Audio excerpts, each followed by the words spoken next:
there is a painful truth many people learning English do not want to face. The reason you are still not getting better is not because you are not smart.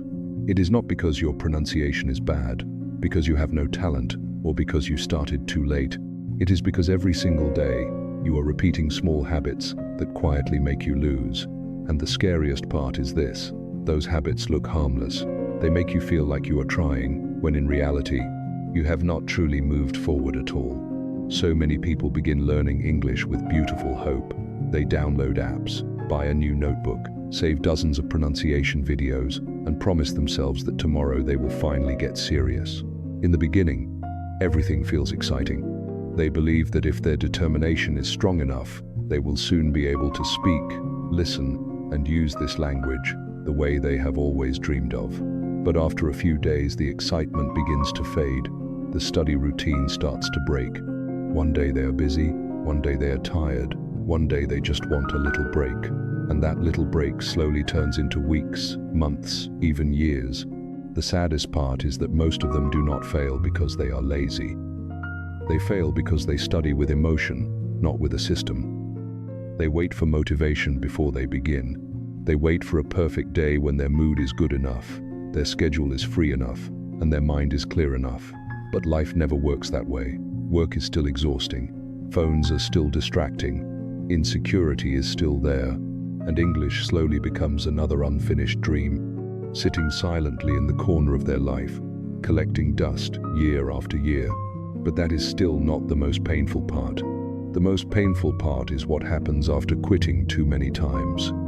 People begin to change the way they see themselves. They stop saying, "I just have not found the right method yet."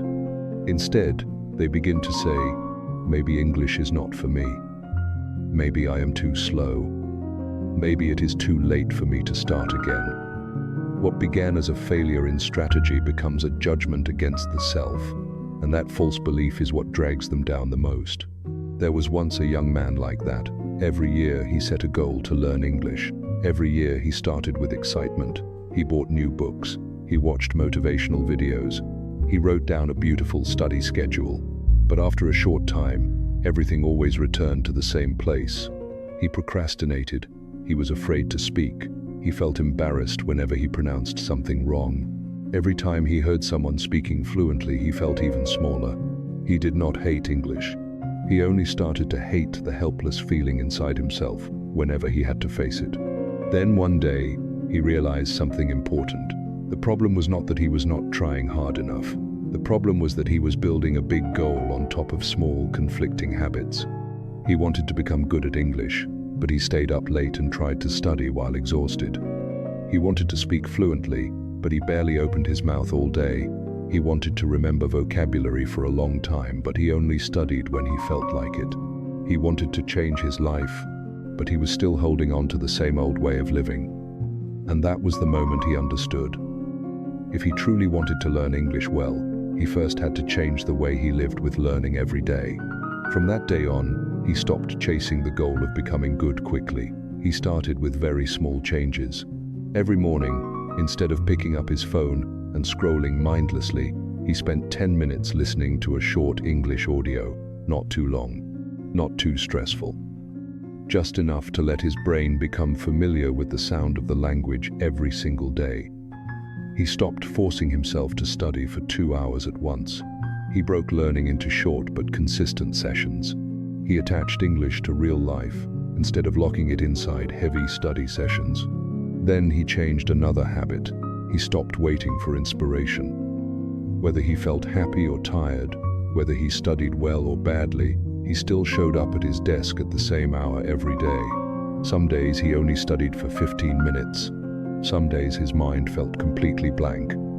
But he still sat down. Because he understood that real ability is not built on explosive days. It is built on ordinary days when you still refuse to give up. But what he did not expect was this. The real change did not begin with English itself. After a few months, he realized that he was no longer afraid of English the way he used to be. He could understand more. He could remember words more easily. He started to speak, even though he was still far from perfect. But the greatest change was not in his pronunciation or vocabulary. the greatest change was in the way he saw himself. He no longer saw himself as someone who would never be able to learn English. He began to see himself as someone who could keep a promise to himself. And once a person regains trust in himself, he can go much farther than he ever imagined. The deeper truth is here. English is not just a subject. It is a mirror that reflects how you treat your goals. If you only study when you feel inspired, you will quit when life becomes heavy. If you depend on emotion, you will always be weaker than your own procrastination. But if you build the right habits, small but lasting ones, you do not just learn English. You build a new kind of strength inside yourself. Changing your habits to learn English does not mean becoming a perfect person overnight.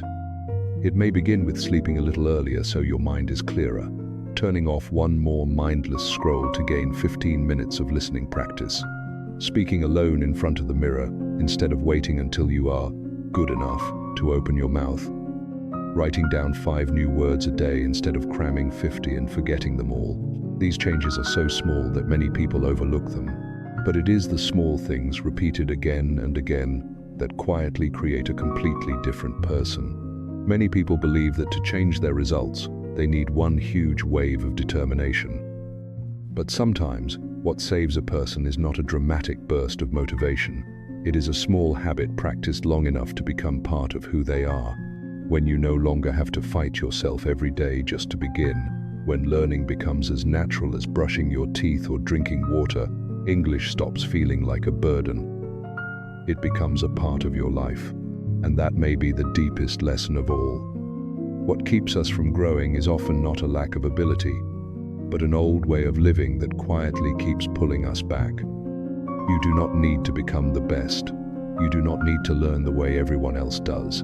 You only need to be honest with yourself, see which habits are destroying your progress, and have the courage to change them little by little. Because sometimes, a person's life does not change direction in one dramatic moment. It changes through very small things, repeated long enough with consistency. So if you are still struggling with English today, please do not rush to conclude that you are not good enough. Maybe you simply have not built the right habits to lift yourself yet. And the beautiful part is that habits can change. One day cannot transform everything, but one day can begin one small thing. And maybe that one small thing will open a door you have been standing outside of for far too long. If you are also on the journey of learning English, and you have started and quit more times than you can count, leave a comment and share your story. Your words may give strength to someone who feels like giving up today. And if this video touched you, please like, subscribe, turn on the bell, and share it with someone who needs to hear this message. They are not incapable. They may just need to change the way they walk.